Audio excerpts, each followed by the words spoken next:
So the Chinese spyware app, also known as TikTok, is finally getting sued. And it's also hilarious as to see why. Apparently in July 2023, they quietly introduced a provision in its user agreement that requires parents to file a lawsuit within 1 year of creating an account, or they will lose their chance at pursuing damages forever. So parents went like, okay, well, if you want it now, if you want it now, here it comes. So we got 5,000 parents that are suing TikTok. From what I can see in this article from the Daily Telegraph, some parents may not actually have a claim. And this is due to the fact that you have this lady which claims that she had like an 11-year-old daughter, which was very cute and bubbly and energetic. And after using TikTok, she was posting dark content of self-deletion. And this got the lady very concerned, which is why she is suing the app.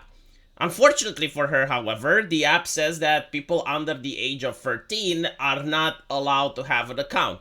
And the lady does admit that the daughter may have used her email in order to sign up for TikTok. Now, I do understand that TikTok is an evil app, and I will not defend it, except for this particular case, right? I'll attack it right after. But for this particular case, this does seem to be an issue of parenting. Like, for the love of God, it is 2024. We have the technology for you as a parent to install programs on your child's devices that have a call home function, and you will get on your smartphone, whether you're at work, whether you're in your bedroom sleeping, you'll get a buzz on your smartphone, and it will tell you everything that your kid is doing online. Like, the government salivates at this level of control that you can have on your child, right? Like, you can literally see whom they're talking with, why they're talking with, like, you can get the context, everything, right? Like, when you have a kid and you buy them a laptop, it's your laptop, all right? Now, don't give it to the child. Don't say it's yours. Lend it, lease it. I don't know what you're doing. You're making sure it's like, okay, well, you're allowed to use mommy's laptop, all right? And on that laptop, you can have programs that tell you on your phone what your kid is doing on the laptop. So the idea that the kid is like unsupervised on the internet in 2024 is something that I don't understand. My brain can't understand it whatsoever, especially when your kid is under the age of 13, right? You allow them to use the computer unsupervised? Like, what type of parent are you? Here's another thing. Like, when I was a kid, right, I would go outside to play. So I would have to go outside, go behind the block. Sometimes, like, there were other kids that I was playing with who were like 10 or 15 minutes away from my house. My mom had no idea what I was doing. And there were cars that were running, and then we were playing ball, and the ball could have fallen into the street. There were members of the criminal element that could mug people, and sometimes I did get robbed. I mean, like, you could get into fights. There were stray dogs. Romania does have that problem, right? So there were many dangers that my parents literally didn't have a solution for unless they would keep me locked up in the house forever. But we don't live in those times now. Now it's 2024. You can literally know what your kid is doing 24/7. So don't give me this. It's like, oh, well, they were using this evil app that they were not even supposed to use to begin with. But regarding TikTok itself, right? Like, is there any merit to what these parents are suing for? And the answer is absolutely yes. TikTok is not a natural grassroots environment. TikTok is curated in order to promote the type of content that it promotes. The type of content that is on the TikTok page is not the content that is popular. If TikTok was actually an app that cared about popularity, it would be a far-right extremist app.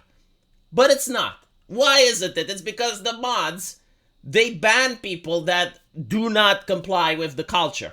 So if you have someone like Sticks Hexenhammer making a TikTok account and he starts to debunk all of the crazies from there, like if you get normal people from the street, like right now, you reach into the street and you pluck, bloop, bloop, some random people, assuming you don't live in San Francisco or in Portland, and you put those people to just criticize average TikTok videos, those people would get banned, okay? They ban normal people. TikTok, no normal people allowed.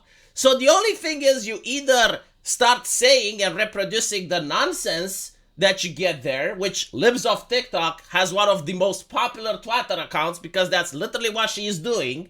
She's not even editorializing. She's reaching onto TikTok, is taking some of the stuff and is putting it for the world to see, and people all of a sudden find Jesus and go like, Jesus Christ, how is this how can this teacher say that? Wow, that teacher really thinks that? Jesus, you know?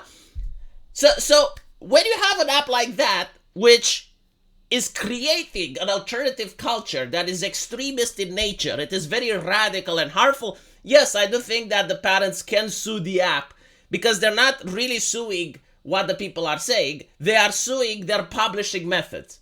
Because at this point, they become like a publisher. And when you look at TikTok, you will notice that this harm is not done due to them being incompetent, as Short Fat Otaku would like to say. This harm is being done intentional. If you go to TikTok China, right, like if you have a friend that lived in China, or if you have like a VPN or something that allows you to trick the app into thinking that you're from China, you're going to get on TikTok only life positive videos. You're going to get videos about how to build a chair, what philosophy books you should read in order to improve your life, how to be better at math. You're going to get like the most wholesome, positive content imaginable. But if you go to the United States, you get fat acceptance. You get like a morbidly obese lady that you know, due to the nature of TikTok, the way they're filming, like she has to back a little bit so you can see her entire body. And she's saying that this lifestyle is healthy and anyone that disagrees should get fired. And right, this is what they're pushing onto America.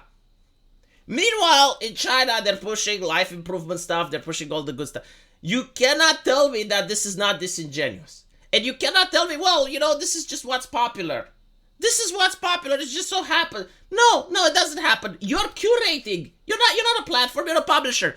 Do you guys remember when the Bin Laden letter went viral on TikTok? Like, you're telling me this is what the American average citizen believes, right? Like, this is what's popular in America. In 2023, Bin Laden's letter. Come on. And it wasn't like people were just reading it. No, like they were agreeing with it and were like, oh yeah, well, America, the oppressor. Oh, blah, blah, blah, blah. It was so bad that The Guardian, which also published the same letter years ago, had to quietly take down their article. So this is like the situation with TikTok. I do think that they should get sued. I don't agree on some of the reasons that the parents are suing. They're saying that it's addictive. It's like, I'm sorry, but being addictive is not illegal on the free market. Like if you put sugar in candy and you make the candy delicious and addictive, like that's not a crime. Of course, I don't know the legislation in the United States. Like maybe making a program that's addictive is wrong. But this is where parenting needs to come in. I mean, a lot of things are addictive, right? Like video games are addicted, cartoons are addictive, movies are addictive. When I grew up, books were addictive. Now, I'm not talking about the books that gave you any specific knowledge, but like reading Jules Verne, for instance. It was addictive. You finished one book, you wanted to start with the second. Is that right? So I don't know if they're going to have a victory with that, but the fact that the algorithm is actually promoting dangerous content is true. The discovery phase of the lawsuit is what's going to interest me the most, rather than whether the parents win or not. But I do hope that we're going to find out some interesting and juicy bits. Let me know what you guys think. And as usual, I will see you in the comment section. And of course, I need to shill for myself. If you like the channel, there is a link into the pinned comment, which can take you to my Subscribe Star page. So please do check that out as well. And I'll see you on my live stream. Take care.